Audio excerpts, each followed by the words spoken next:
So I'm on Facebook researching how people working age with kids could live in an RV. And before I knew it, I was like, I think we can do it. We have to do it.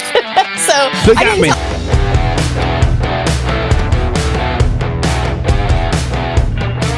They're on their second RV. They're in the 2019 Grand Design Solitude, a 377 MB. They have a dog and they have a 15-year-old daughter. So we're going to talk to her and see how they're doing and how they did it. So Vanessa, welcome. Hello. They're the Adventure Detour. If you haven't followed them on Instagram, follow them now because they're awesome. They have lots of great content. So Vanessa, how are you today? I'm good. Thanks so much for having me. Absolutely. You're down in Florida, you were saying, right? Yes, it is so hot. Yeah, it is not fall it's not fall here at all. I forget what time of year it is. Yeah. And it's September, right? So right. Sure. Yeah, I'm thinking it's June. Yeah, it's crazy. Florida's a different animal with that humidity. It's just my gosh. Man. Yeah, it's so amazing the winter, but you have to be an insane person to want to be in an RV here in the summer. Your air conditioner is like, can it keep up today? Can I find a shady spot today? It's rough. And they can't breathe very well, unfortunately. Those things are really, that humidity really slows them down. It is what it is. I mean, but everyone's AC is running down there constantly. It's just a nice hum in the city, you know? Right. It's part of it. Yeah, it is what it is. But all righty, Vanessa. Well, let's kind of get into it. So your personal journey into the full-time RV life, I mean, it started 10 years ago. So 2014-ish. 2015 or whatever, about that time you said. Yeah. One, what kind of got you into it, but what really made you push to keep doing it? So let's kind of dive into that. Walk us through that whole process. Sure, JB. It's crazy because today we know of families that travel full time and it's not such a far out idea. Okay. But in 2014, that wasn't a thing. And, there weren't all these resources either to learn about it. So I had a homeschool friend come to me, and I was already a stay-at-home mom, and I had a toddler at the time. And my friend comes to me, and she had this beautiful house, and she's this photographer in town. And she says, we're selling our house and everything we have, and we're going to buy an RV. And I said, what? Are you okay? Why? Like, is your marriage okay? Or your finances? Do you need help? Like, what's going on? And she said, no, I found out that, we could make this work if we sold what we had, and we want to travel as a family for a little while. And I'm like, okay. So I left thinking this is the weirdest idea ever, because her husband had a normal full-time job. She has 2 little kids. And then before I knew it, I'm on Facebook, which was the only thing back then that full-time RVers really had, to chat back and forth with. So I'm on Facebook researching how people working age with kids could live in an RV. And before I knew it, I was like, I think we can do it. We have to do it. So I didn't tell my husband, of course, right? I didn't tell him anything. I'm like secretly at night, Googling and searching. And I'm like, okay, this idea is hatched. And once I had it, I couldn't let it go. So I had to tell him. Of course, he thought I was crazy too. And then he went down his own rabbit hole. And and then the for sale sign went in the yard. Jeez, it's a leap of faith a little bit, huh? Huge, because that's the other thing, JB. So, right, most people have camped before, or maybe RV'd before, or at least tent camped. We had done nothing. We had never even camped. We had never been to a campground. Yeah, wow. So why not sell everything you own, not knowing whether you would like it or not, and move into an RV? So that's what we did. Goodness. Yeah, y'all are brave. You just pull the blocks and restart it. Let's give her hell. Yes, it was crazy. It's so crazy. But once I had the idea, I knew it was going to be one of those life things where if you didn't do it, you would what if yourself to death like forever, right? Oh, yeah. What if we would have done it? Yeah. What if we would have done that crazy thing we talked about? And I was like, okay, I can't do that. I can't live with that. I've got to just go for it. So, yeah. And it was supposed to be a 2-year plan. I said, okay, if I'm going to sell our house, which we had just built, by the way, we had just built our dream house, which makes it a little crazy. But it gets better. It gets better. Yeah. So like, if we're going to sell the dream house that I thought we were going to live in forever and everything in it, I at least need to commit to this for 2 years, whether we like it or hate it. Right. And it just kept going. And so here we are, still going on year 10. 10 years later. Yeah. Really crazy.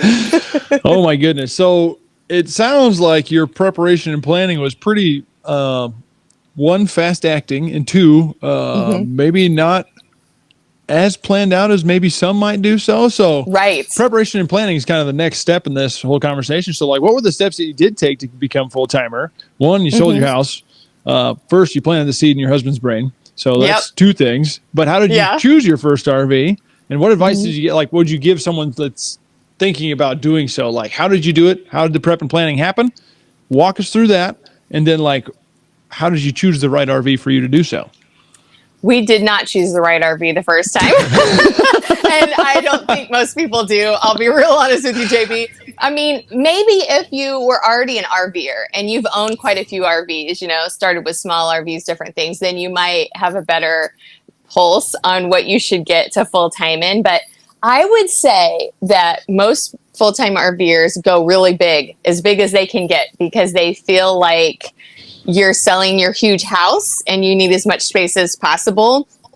And you go for the gusto, right? Yeah, that makes sense. So that is a big mistake, though, for a lot of people, because they don't take into account that the size can be kind of a limiting factor on where you want to stay and what you want to do. So we knew nothing about any of this process. I just had Facebook groups and a notebook, and I was taking, this wasn't a thing on Instagram yet. That was just still photos. You know, we had no TikTok. This was not like, there were not all these resources. So it was me and Facebook and a notebook, writing out notes just to try to teach myself how to RV, basically, period, and how to make it work, how to do the insurance, how to, you know, get mail, all the things in a notebook. And the same thing with like looking for RVs, right? People were talking about what RVs they full-timed in, but I didn't even know what a fifth wheel was. I was like, oh, an RV is a motorhome, right? I didn't know there were other options. So that's the stuff we were at. It was really rough. And so we started just looking online, and I was like, okay, there's a bunkhouse. That's the perfect idea for transitioning with my daughter. And we went and bought one in January in Duluth, Minnesota. Burr. Don't do that.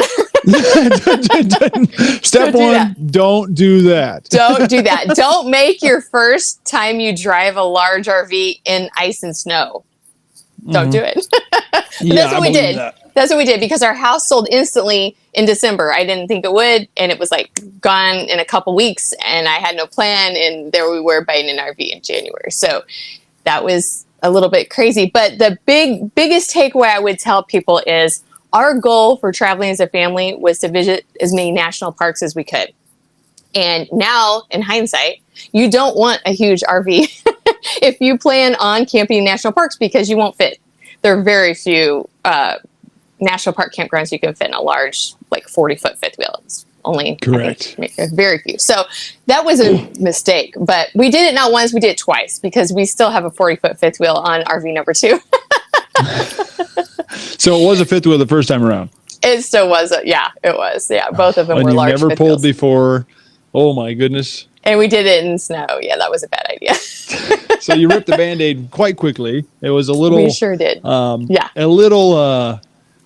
Here you go, baptism by fire. I guess we're going for it. Right. And actually, JB, it was a funny story. So since we bought it in January in Minnesota, it was winterized, right? So we weren't able to have them show us how all the inner workings of the RV are supposed to happen, you know, and we didn't know how to use it. So we bring it back to Kansas City, where we're from, and we had to leave it in storage because we weren't ready to leave just yet. Winterized. Well, by the time it was spring and it was time to unwinterize and we were ready to move in and go, we didn't know what to do or how to use it. Oh, no. We had this great idea, though, to hire an RV tech to come to the campground as we were moving into it and show us all the workings and how it works. And that time we were smart enough to take a video. So FYI, to anyone that's going to buy an RV to live in or not, just to travel in, take a video of the walkthrough when they're going through all the parts and how to do everything, because you think you will remember, but you won't remember. Absolutely. So when I sold in Lincoln, you're glitching out here. So the video, well, I apologize if you're glitching a little bit when it comes out later. But when I was a salesman out of Lincoln in Nebraska, that's what I would tell everybody. They'd get a full walkthrough. I'm like, hey, video it. Even if it's an hour long, like anything that's specific that you don't know, video. Because you will, I guarantee you will watch it. And sure it's not. Someone calls back later. I don't know how to do this. Every time, because it's so exciting and you're so nervous and it's information overload. And no matter what you think you'll remember, you won't. And so it's just always take the video and you have it for later. Absolutely. I'm going to do a quick little plug here because BishFix, what we're actually, the service that we're providing is people can actually call in and ask that question. Because, you know, you can type in stuff on YouTube. It is what it is, but you might not find your specific model. It might be just a little bit different. So if you guys have any questions about using whatever it is on your camper, look at bishfix.com, give us a holler. So there's one little thing, but awesome. That's a great service. You were just kind of, when you bought your RV, so when you went on the lot, I mean, did you call up there and then say, hey, this is what we want, and you went up and got it? Or did you talk to what we call as outfitters, salesmen? We try to outfit you with what makes the most sense for you in your situation. Salesmen will just sell sometimes whatever you guys are liking, but it turns out that wasn't what you needed, right? Right, exactly. So how did that sales process look for you guys? It could have probably gone a lot smoother had we shopped around and had someone help us. Here was my thing. I was like, if we're going to make this work financially to travel full time, we have to sell our house and our 2 cars and everything in it and take the proceeds and buy our truck and 5th wheel outright, 0 debt. And so to do that, I searched around, there wasn't a ton of bunkhouse 5th wheels back then too. You got to understand, today there's this wonderful selection, not so much back then. And so we narrowed it down to what we were going to buy new and what we could afford in cash. And I just called dealerships around the country and said, this is what I want. This is my cash offer. Can you match it? And Duluth, Minnesota matched it because they sell ice fishing cabins in the winter, not RVs. Okay. Ice fishing trailers is what they sell in the winter. So they were like, wait a minute, you want to buy an RV now? And I was like, yeah, now. And they were like, okay, we'll do it. Jeez and Pete. So that's how that actually happened. It was a little bit not traditional. But back then in Kansas City, we didn't have a bunch of RV dealerships. In fact, it's now a Camping World, but it wasn't a Camping World back then. And we had a dealership, one. And there wasn't very much back then to look at. So as far as going in person, we just didn't have a lot of great resources there unless we were going to travel around a bunch. And so, it's just a different scape than today. It's kind of funny. Yeah, definitely. I mean, I remember, so I started in the RV industry about 3 years ago. And I didn't even think that there were RV dealerships out there. Yeah, I walked into one and I was like, I didn't even think this was a thing. And people just walk in and buy RVs. Like, okay. Yeah. Sure. It is now. It wasn't so much back then or as widespread for sure. Yeah. Yeah, it's definitely a different animal. But back, now we're trying to get to the point where there's more information out there for people to do so. So if you want to learn how to prep and plan, this might not be the best one for you. No. She didn't want to admit it. This is probably what not to do. And that's what we do. I mean, we're bloggers today. We create a lot of content around this to help people learn from our mistakes. But that's awesome because there's so many people that kind of gloss over it a little bit, and that's okay too. But there's some raw and real facts there that it's not all so easy to choose the right size to live in, to find the right RV. And so it's, there's a lot of things to consider. Oh yeah. Well, I'm sure you can tell people how to prep and plan now. Right? Yeah. So let's unbox that a little bit. So if you were looking back, since you've been doing this for 10 years, if you were to do it again, what would you say to someone trying to get into it? Uh-oh. Oh, no. It would be... Is it back? Connections. Oh, wait. You coming? I think you're back. Okay, perfect. Okay. Today, I would say the best thing to do would be to attend an RV show if there is one anywhere in your area. It's even worth traveling to one if you can.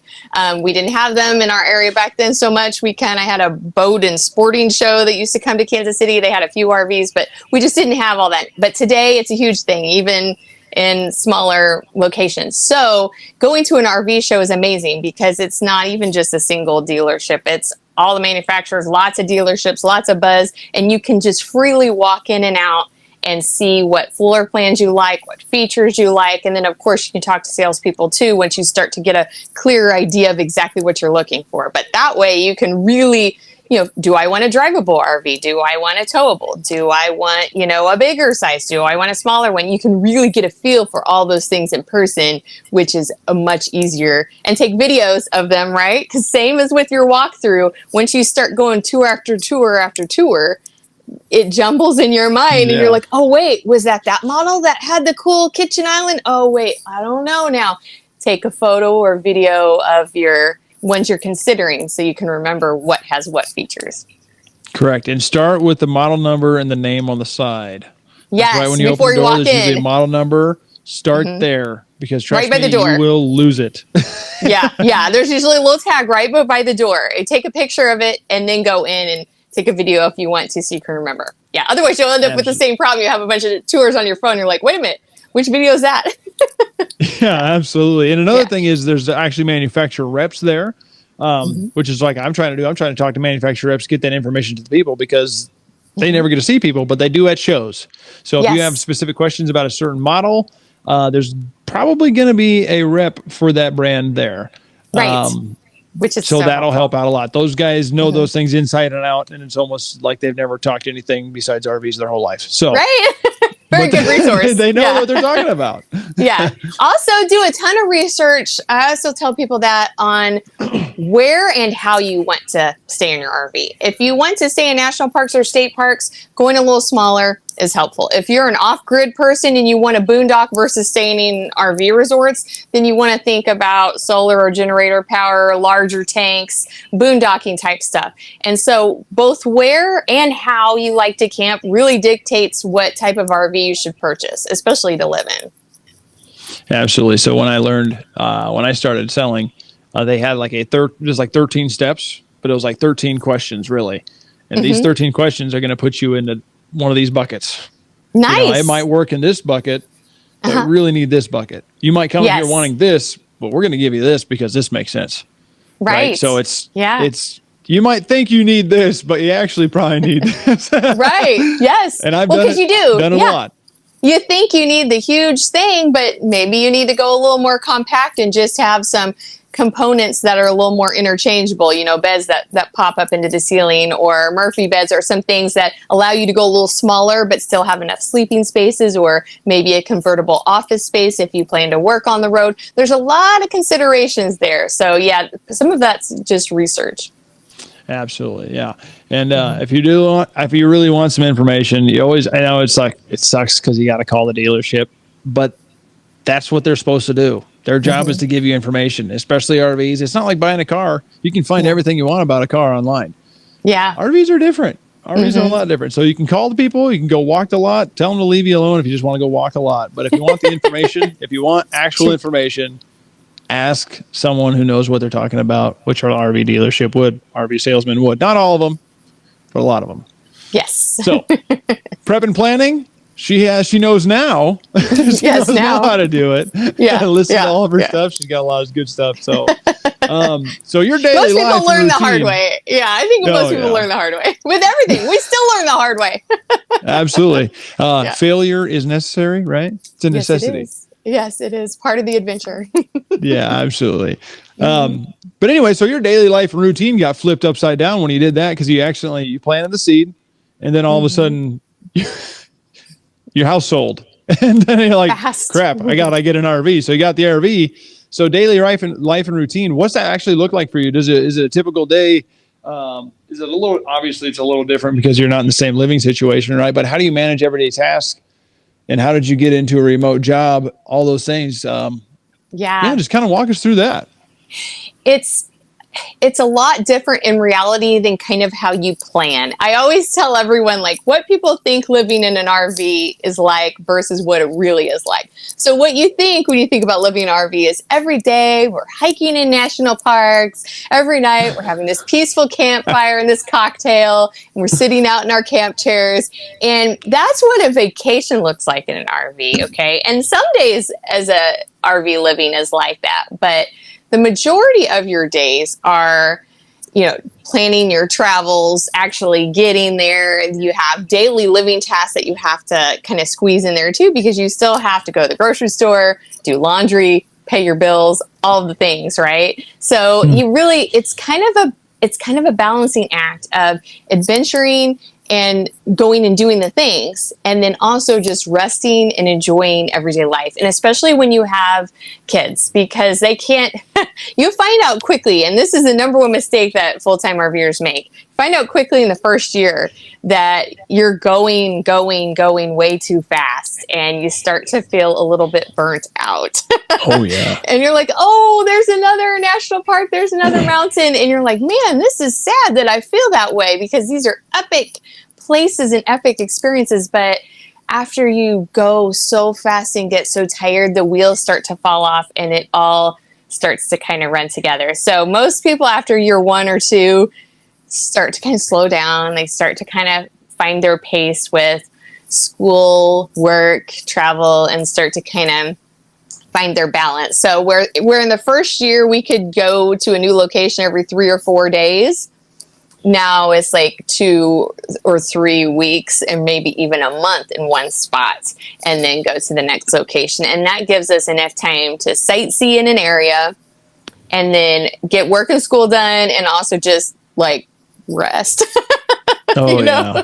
And not lose your mind, right? So that is a tricky thing, especially when you're working on the road and you're homeschooling on the road. So we work online, and so we have to have time as freelancers to work in all of our projects as well. And my daughter's in high school now, so she's homeschooled, but she has to have time to fit in all her stuff around the travel. So we're at a slower pace now in year 10 than we were in year 1 by a long shot.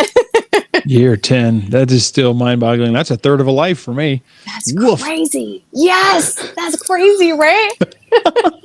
But good on you, though. I don't know if I can do 10 years. I can maybe do a year. I could probably do a year.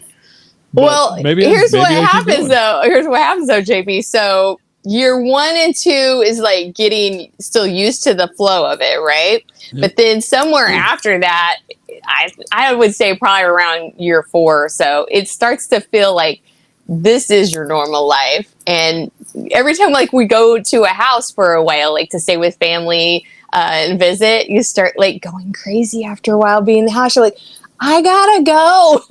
Yeah, I gotta leave. Y'all are driving me nuts. Right. You're driving me crazy. Bring me back to my little home on wheels, because it's what you're so used to. So somehow this became normal, and the rest is crazy town. So maybe you should be called the Life Detour.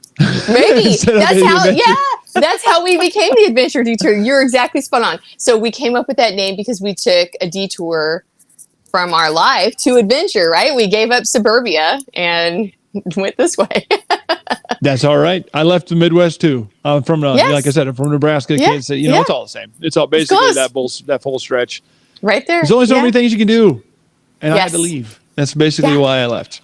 Love it. Love the people there. Ain't many better than the Midwest, but had to go. There's more out there. There's more out there. I'll tell you funny about that. So being from the Midwest, I thought we had a national park growing up, and I thought it was Yellowstone. I thought our country had a national park, one, and it was Yellowstone. We don't have that in the Midwest. Well, now we have the Arch, technically, as a national park, but that's kind of silly to me since we always grew up with it. The St. Louis Arch now is a national park, but that's kind of comical to me that they made that national park status, because that's not what you think of when you think of national park. All 14 acres of it. Yeah, right. It's right next to downtown and the river, and like this is a little green space in a structure. So, no, not really a national park, but just a few years ago. And I thought, man, that's kind of funny. But so anyway, we grew up in the Midwest without these places and experiences, and I didn't want that for our daughter. So that was a huge driving force on leaving and seeing things in real life versus reading about them in a book.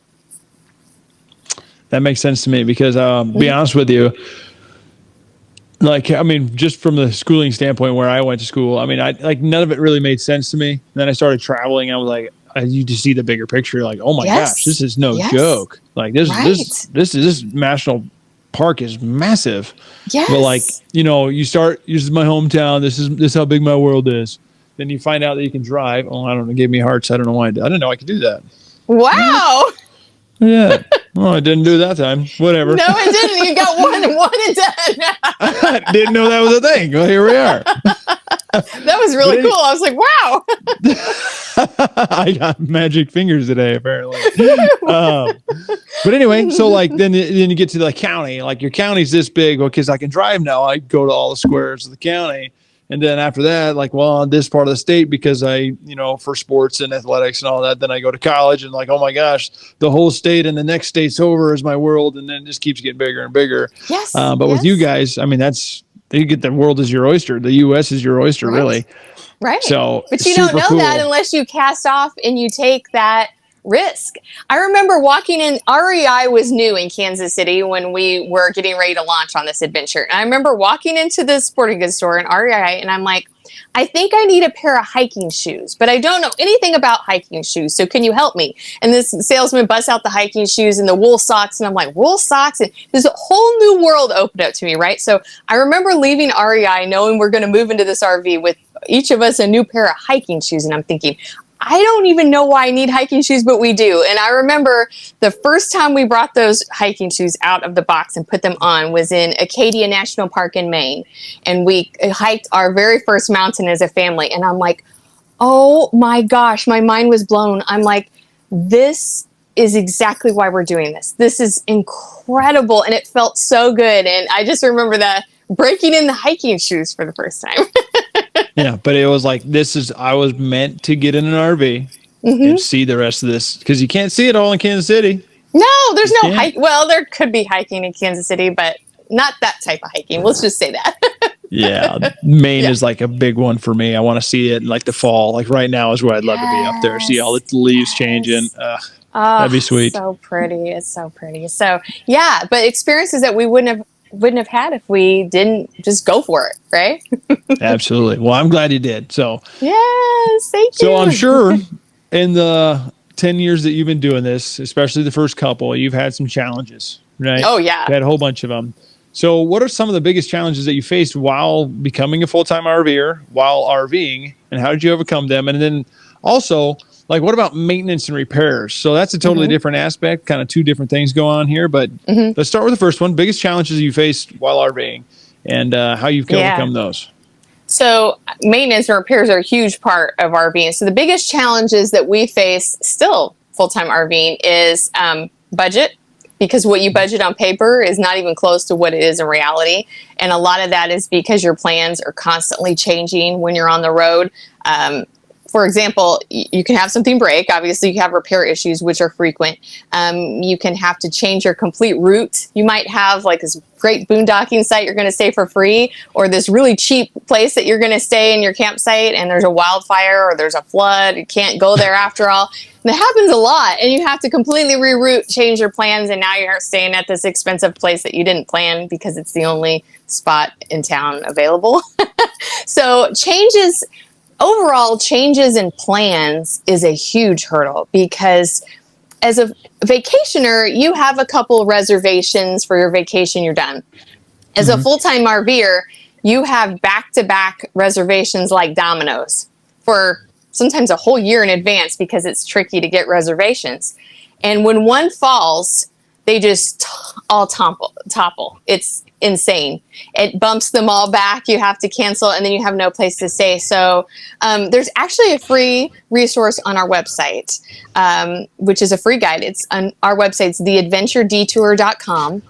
And on that website is a free guide that you can get that has all our hacks for how to get really difficult campsites that are always booked, that are sold out campsites in state parks, national parks, because campsite availability is probably the biggest thorn in any RVer side, whether you're full-time or not, it's really hard to get a spot. So that guide will help you.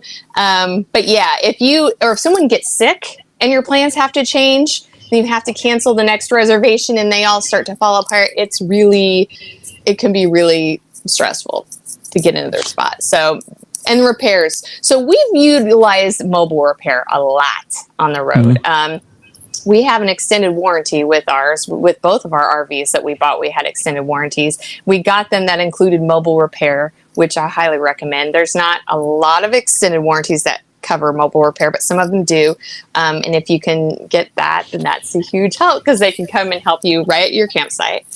Just like the Bish Fix, where you can call and get some help right at your campsite. If you can't fix it yourself, even with that, then you can have mobile RV repair come and help you, which we've done a lot. So yeah, that's a huge hack, because when you live in your RV, if you need to take it in for service, you're essentially homeless, during that time. At least for a night or two, maybe. Yeah. Yeah. You just never know. Like, our longest has been 3 weeks that we've lived in a hotel, and that's really rough. So, budget, that's where I talk about the budget again. So budget more than you think you need per month, because you will need it, because stuff happens that you don't plan for, and you'll be glad you had that extra buffer kind of built in there. So, oh my gosh. Yeah. embrace it all, right? Because even the challenges are part of your adventure. And at the time you think, oh my gosh, I can't believe this is happening to me, like, again, but it's a funny campfire story later. Yeah. Well, we'll get to that. We'll have you back in eventually. Yeah, right? So you're really kind of hitting on the budgeting thing, and financially, this is different. I mean, it's a totally different model than the original or the normal lifestyle of having a mortgage or rent payment, right? So financially, like, how do you sustain this lifestyle financially? Obviously, you guys work on the road, but any specific tips you can offer someone that's earning a regular income, like on the road, like, how do you budget this properly? You said you had that guide, so that's a wonderful thing, but like, there's a lot going on.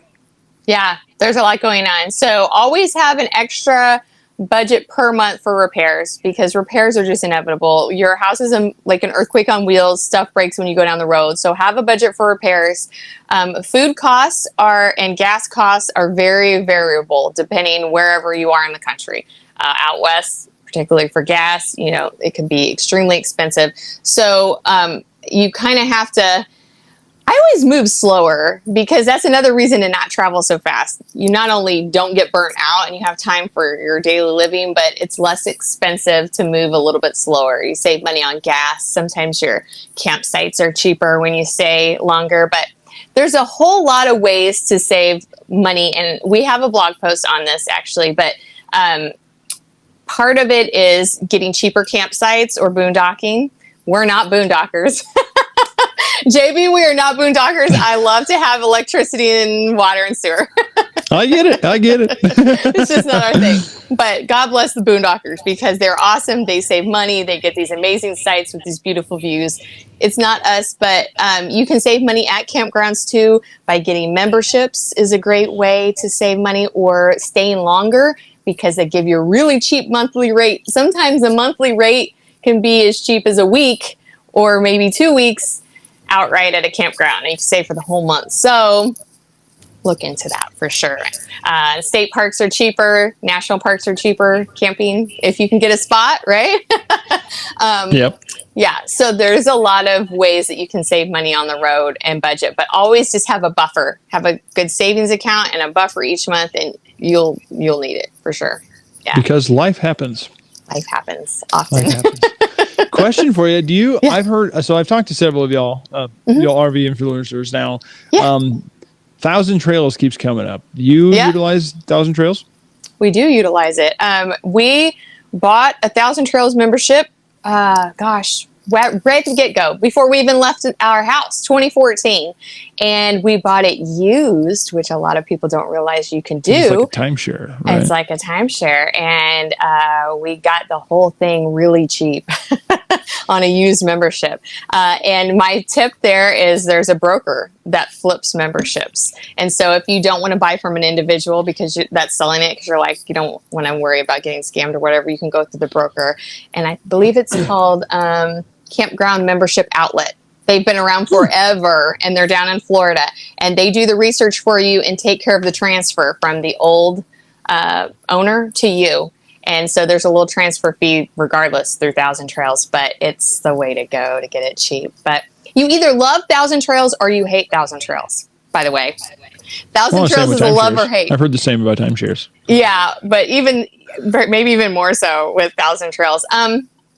Thousand Trails is a great fit for someone that just wants overnight parking and nothing more, because the quality of the resorts vary widely.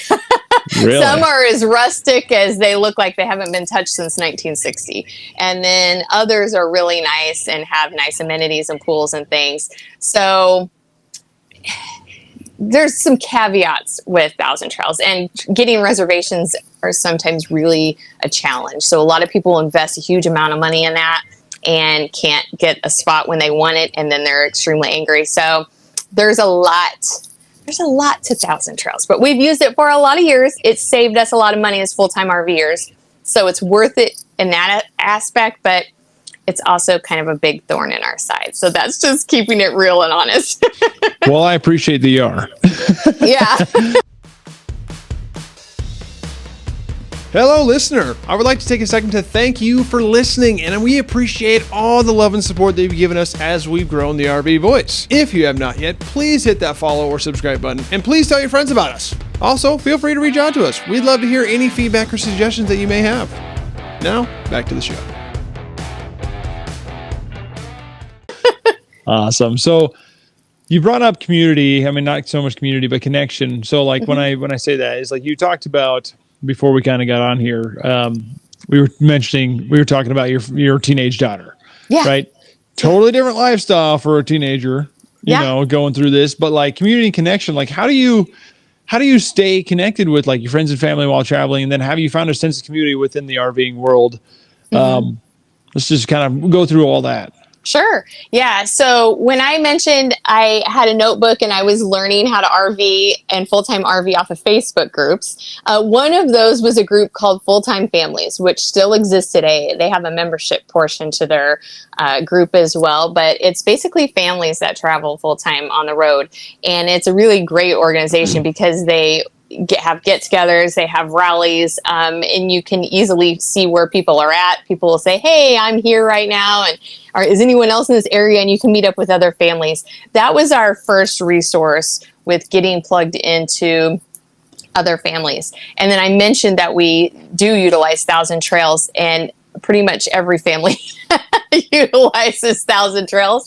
Thousand Trails are basically a family reunion for full-time traveling families. So if you love kids, Thousand Trails are amazing. If you don't, not a great fit. There's a lot of kids in Thousand Trails campgrounds. So literally, if you just step outside or attend a campground event while you're at one, your kid's or go to the pool, your kid's guaranteed to connect with a whole lot of other kiddos. And so it's pretty easy to find the connection as long as you are willing to, you have to step out there and attend something, you know, but if you're willing to do that, it's pretty easy to find other full-time RVers, other families.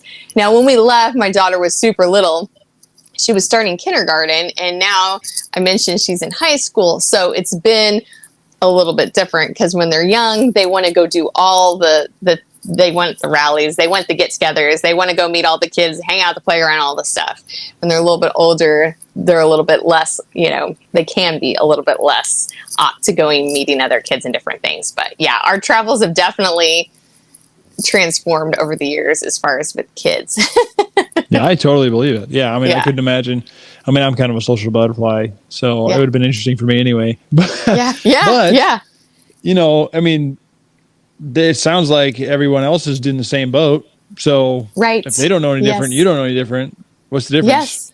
Yeah. So it's in some ways it's a lot easier to have a community than living in a house because everyone at a campground has the similar interests, you know, and if you meet up with other full-time RVers, they're all living the same life that you are. So there's no other time in life that I could think of where you have so many things in common, you know, with everyone else that's around you. So it makes it pretty easy to connect with people if you're up for the challenge, up for talking to people. So it's been a lot of fun. We've met a lot of great people on the road. I can imagine. So, I mean, doing it for 10 years, I'm sure you got a lot of friends that you still talk to from like early stages. Beginning. Yeah. The very That's beginning. awesome. Yeah. It was so funny at the very get-go, there weren't any young people. So for the first few years, really. And so we connected with a lot of retirees, and it was a really interesting dynamic because they were retirees that were missing their grandkids and their family back home, and they're on the road. And here I've got this young girl that's missing her grandparents and her older figures in her family. And we had what we called road grandparents. And we like picked up on all these retired couples that we would hang out with, and they would love on our daughter and she would love on them. They'd bake cookies together. Like, we used to have a big time like that. Yeah, that's awesome though. Yeah. And then, obviously more and more families got into this, and it wasn't like we were kind of a circus sideshow at the beginning. We'd roll in and people were like, "You live in this? How do you live in this?" And it was like it was a million questions, and it's not that way anymore because it's a lot more acceptable. But yeah, back then it was really funny. No, we have no trust fund. No, we're not retired. We used to get all the questions. Yes. This is like, okay, so this, I'm going to come up just a little sidetrack here. You would consider yourself normal, everyday people. Yeah. Totally. Yeah, because people, I mean, why I ask that is like, you all are normal people doing so. And people are like, "Oh, I can't do that. I ain't got the money for it." But like, well, you're not living the same lifestyle as you would be if you're living in a house. Right. You can do it. Normal people do it all the time. You're doing it. Yeah. I mean, I've talked to several other people that are doing it. It is totally doable. Yeah. So I love to hear totally that. Doable. Yeah. I mean, especially today, it's more doable than ever in history because there's more remote jobs than ever. School can be completely remote in easier ways than homeschool than ever before. So actually, post-pandemic, this is the easiest time ever to do this. Oh no, are you trying to make cards again? Yeah. Woo! Got another one. I love this conversation. That's so cool. But yeah, so there's never been a better time to find an online job if you're like, "Oh, well, I would do it if I had the income to take with me." You can. You just have to search for it. We have a great website that I used to look on all the time called Rat Race Rebellion, and they post online jobs that are easily mobile. So I used to look on there all the time, and I would love the job postings that they have. And of course, there's customer service jobs. There's different things online, but you can find work camping as well for in-person type jobs. But it's easier now to work remotely and internet's better than it's ever been. Oh yeah, it's only getting better. Yeah, it's getting better all the time. It's still challenged in some locations, but it's getting there. And so, yeah, remote work is possible. So there's really no limiting factor anymore. That was the huge limiter before. And I'd say it's a totally different world. Yeah.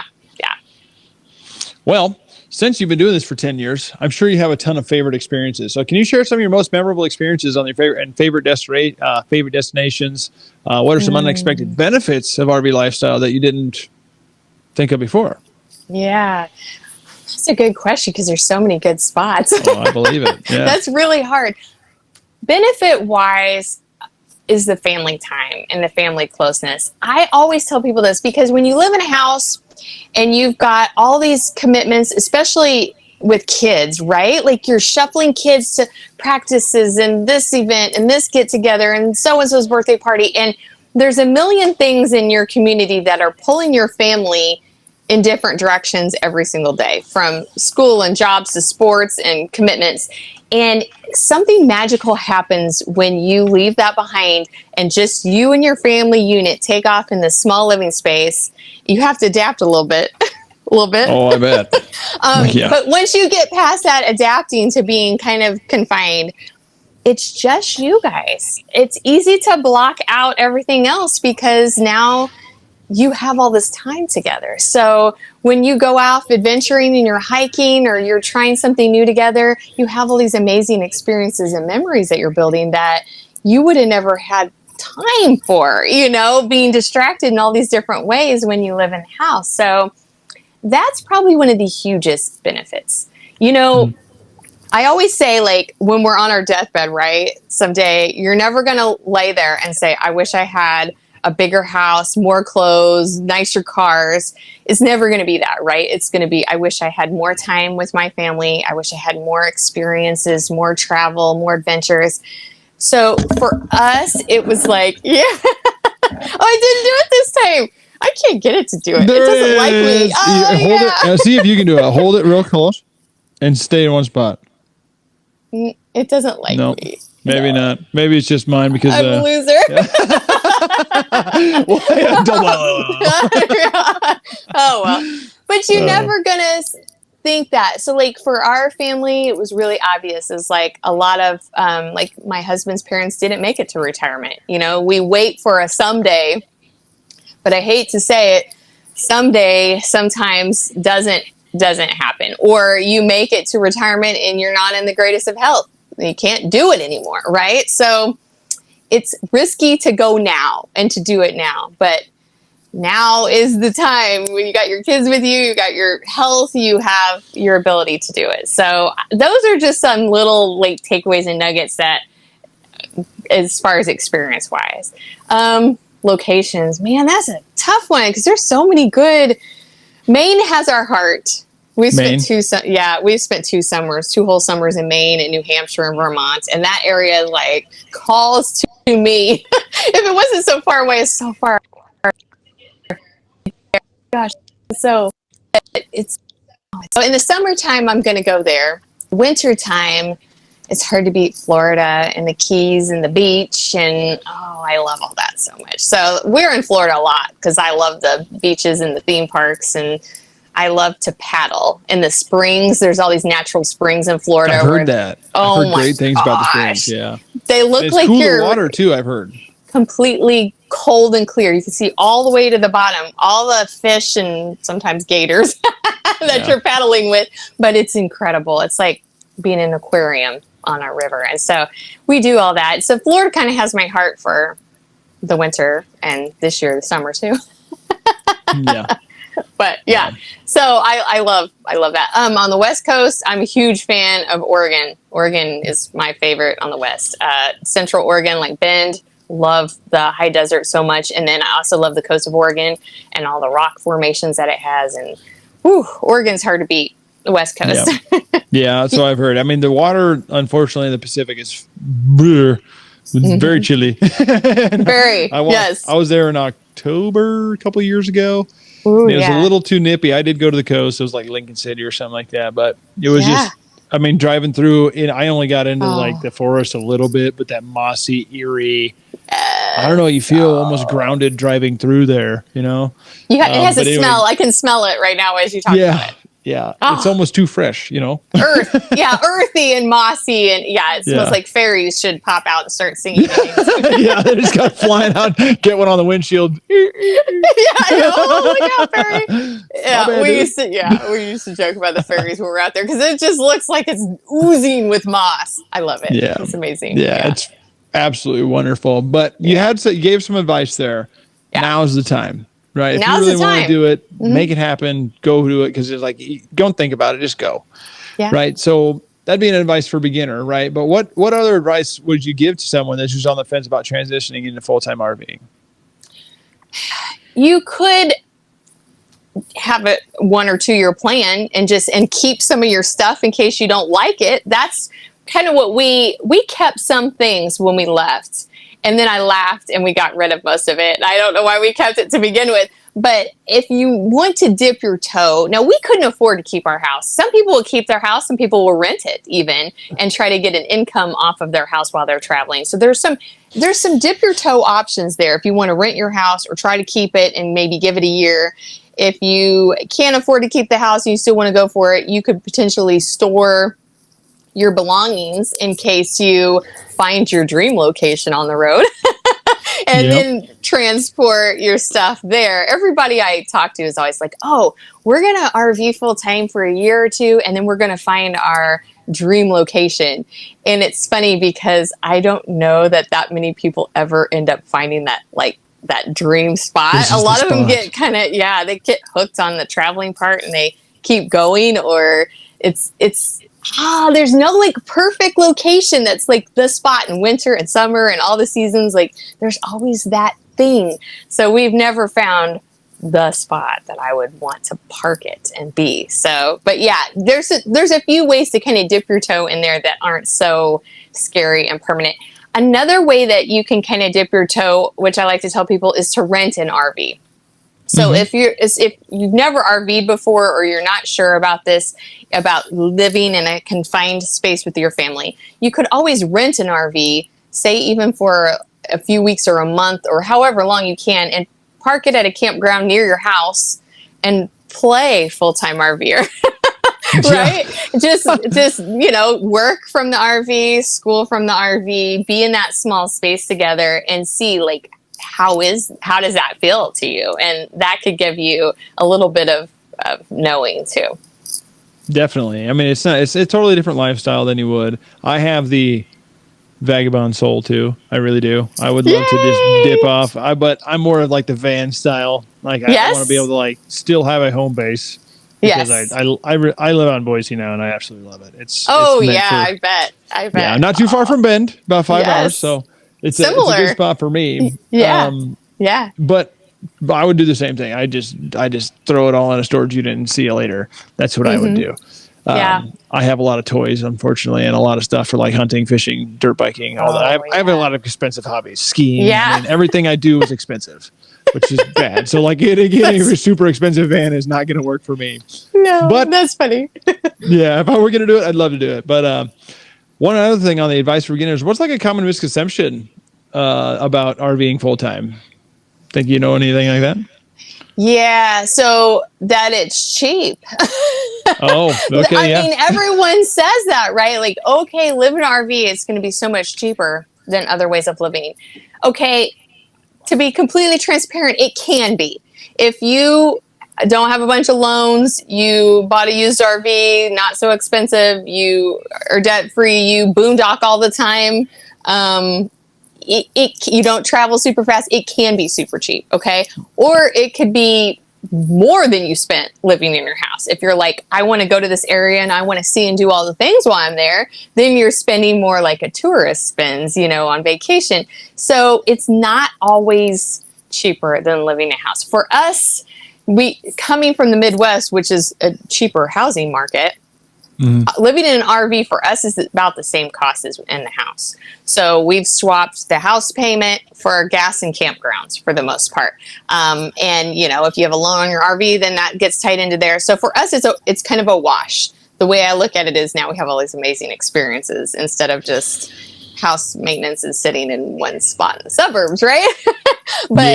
So for us, now from someone that's coming from a higher housing market, like California or out west or somewhere, then of course it's going to be cheaper, right, to live in an RV than that housing situation. So it depends, but there's always going to be repairs and maintenance that are going to sting a little bit. Your gas costs can be extremely high if you travel really far, really fast. And if you want to do and see all the things like a tourist, if that's what you're kind of in for, or you're a foodie and you want to try all the local foods, and it can get expensive.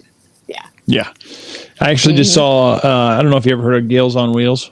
Yes, of course. Yeah. They just went up to Alaska about a month ago or what? How cool. I mean, what they're posting a month ago. I don't know if that's where they were a month ago. I'm actually supposed to talk to them. I was supposed to talk to them yesterday. Had to reschedule because we had work stuff. It happens. Yeah. we got other plans that happened that day.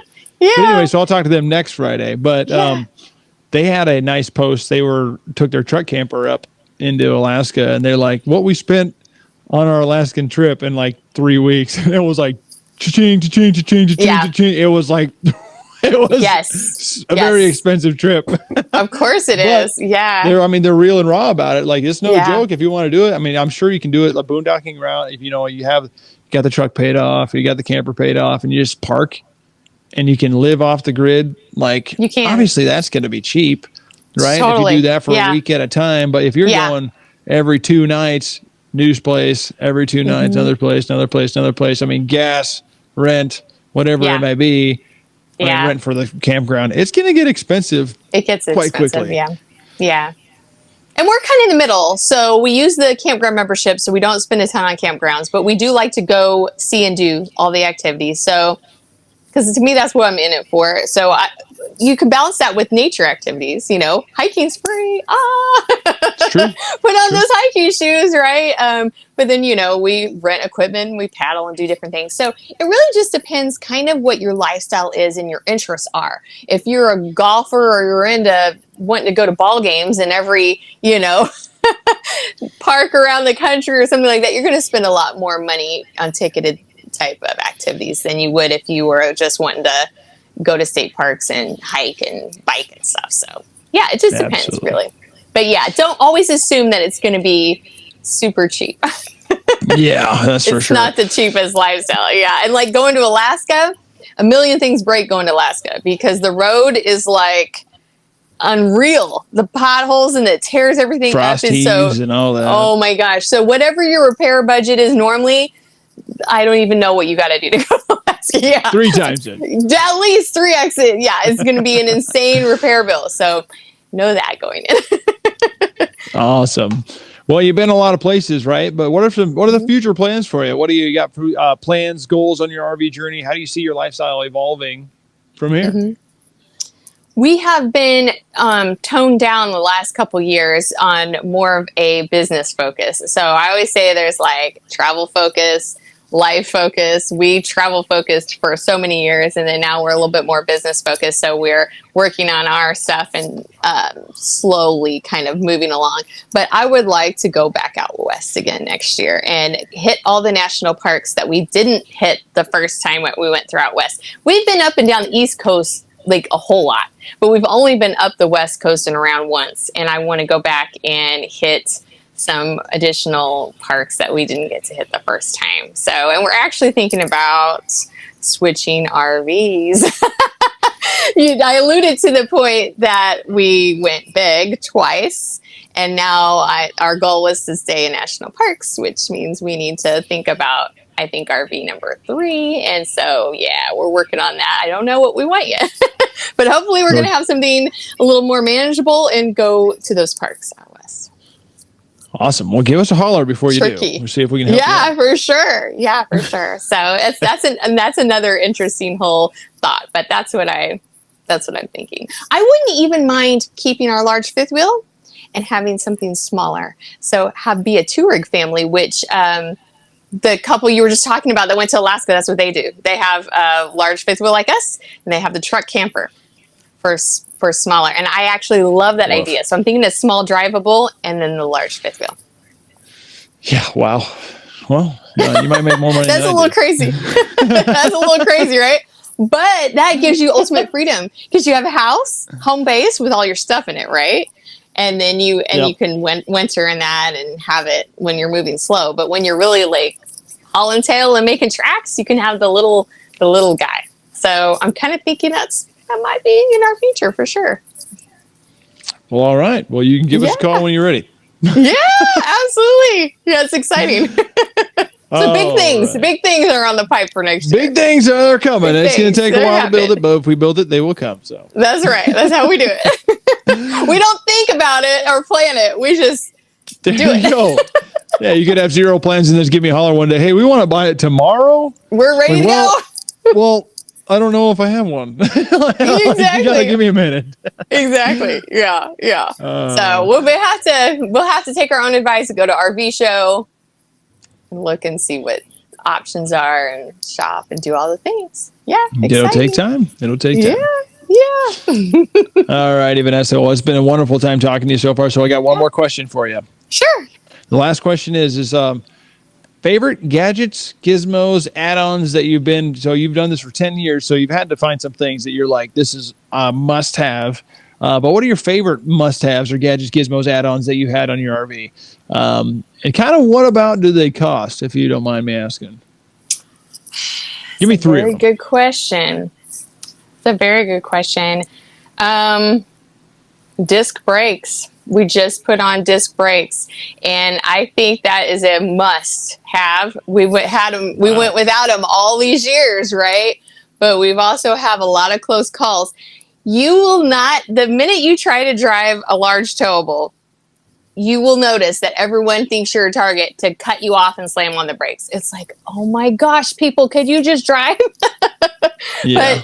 But The problem with that is you don't stop on a dime and it's scary. Like we have a lot of close calls. So along that thread, I think every RVer needs a dash cam.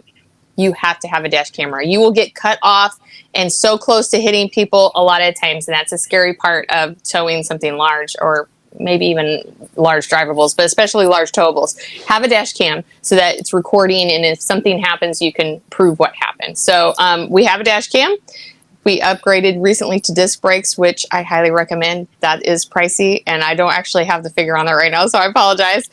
Because we work with brands, so some of our stuff is partnerships, and that was a partnership, but that was a really good one because now we can stop so much faster, and I feel a lot more chill when the brakes start to slam on people driving maniacs in Florida. So those two things as far as safety for towing. Backup cameras, really helpful. If you're, a lot of the RVs have them now. They didn't all used to have them, but they have them now. That's super helpful. So you're not only relying on your spotter, because your spotter might be not knowing what to spot.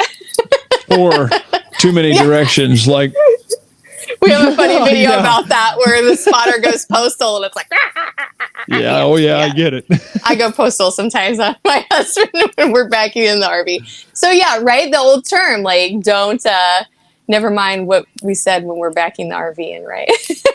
Yeah. Backup camera is helpful. Man, I don't know. Not a whole lot of stuff is coming. We are like really basic. We're not gadgety for the most part. You've been living in an RV for 10 years. I know, right? But we're not like all latest and greatest. Oh, Helper Springs products. So we went years without upgrading our truck suspension, our rear suspension. We were squatted down and bottomed out in the rear, and we didn't know it. And we were kind of porpoising. The front of our truck was a little bit porpoising, which can cause you to sway and lose control. So we didn't know about that, but we learned about Timbren. Timbren makes a bump stop type of product that replaces the bump stop that's in your rear. And it's a real easy self-installation to swap it out, and it keeps your ride level and makes sure that you have more control, and it's so much smoother. Those first few years without it, I remember like trying to take a drink, spilling my water down. Yeah, it was so rough. And so that's a really great upgrade that we made a couple years in, and we've had it this whole time. They last forever. Like, so you never have to replace it. Some people go the airbag route, but the problem with that is you have to test the inflation and air them up all the time.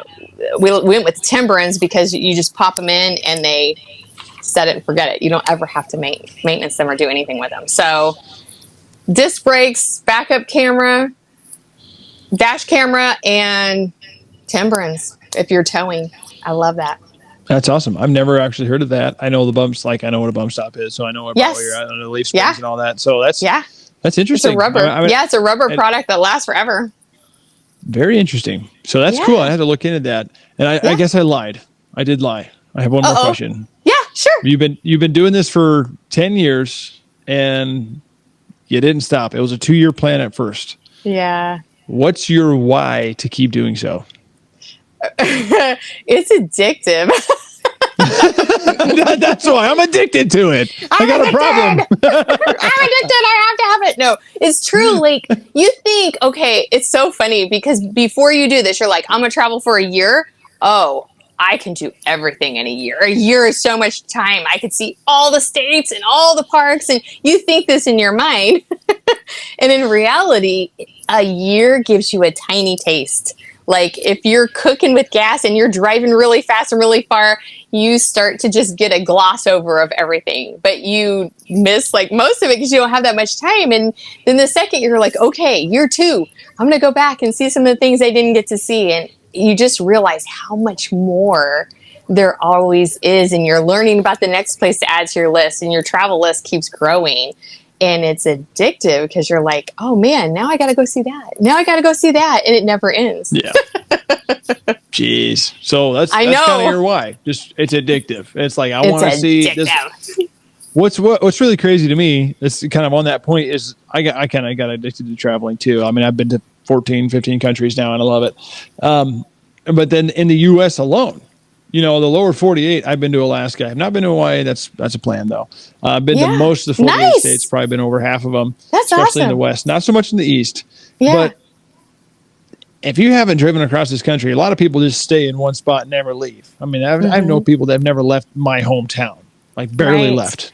Yeah. And once you start doing that and seeing how much different everything is across the U.S., you're like, oh my gosh, your mind just gets blown because there's different biomes or different geographical monuments. I mean, there's just things that just don't even look similar 3 hours from where you just started.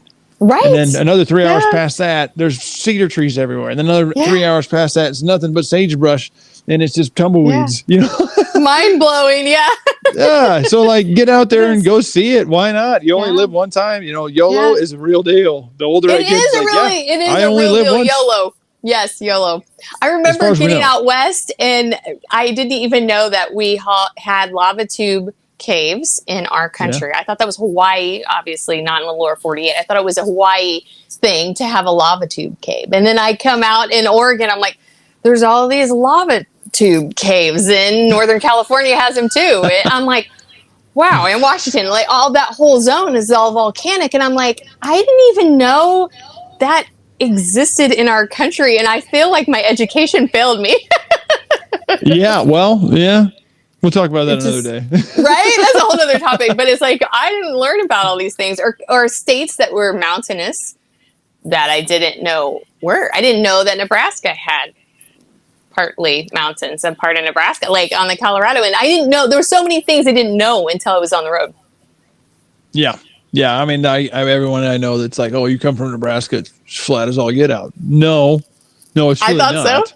Yeah, I thought so. You just seen I-80, which, it sucks. It's awful. Yeah. It's like Kansas. Nebraska's like Kansas. Yeah, and that part. But there's so many things. And you'll realize every state has some treasure like that you wouldn't have realized until you start looking up what is there to see here, and your mind's blown. You're like, wow, there's a lot of stuff to see here. So it's very addictive.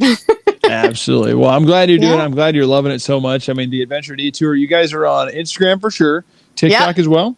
Yep, Facebook, YouTube, and our website, theadventuredetour.com. And that's where our free guide is. Yeah, that's where our free guide is. Everything on there is free, but the guide is super helpful for getting those sold out sites. So check it out. Perfect. Yeah. So check out Vanessa and Scott, right? Yeah. I never asked, what's your pet? Oliver. He is a French bulldog that is so spoiled. He's a long-haired French bulldog, which is really rare, and he's my baby. He knows it too. Near you? Is he near you? No, because he's wild. He is in the bedroom with my daughter because every time I get on the phone or I start having a call with someone, he gets crazy and rams my legs and wants to play, and he's kind of nuts. Well, I mean, French bulldogs are usually pretty hyper. He's super hyper. I don't know. He fits in with our crew, though, because we're kind of a wild crew, so it's all good. 10 years on the road, you got to have a screw loose or two, so that's okay. Totally. Maybe more so all the time. Yeah. Well, again, Vanessa, thank you so much to you and your family, and especially you for joining us today. The Adventure Detour, TikTok, Instagram, YouTube, Facebook, they're adventuredetour.com if you want to see how to do this better and get cheaper night stays, right? You have a whole e-guide or whatever it may be. Yeah, saving money. Mm-hmm. Check them out, give them a follow, and please, if you like what you're hearing, give us a follow. If you want to hear about something, I would love to get 1,000 Trails on here. I want to get Blackstone on here. I want to get all these people on here. Yeti coolers. I want to get them on here to talk about camping stuff. So, guys, thank you so much for joining us today.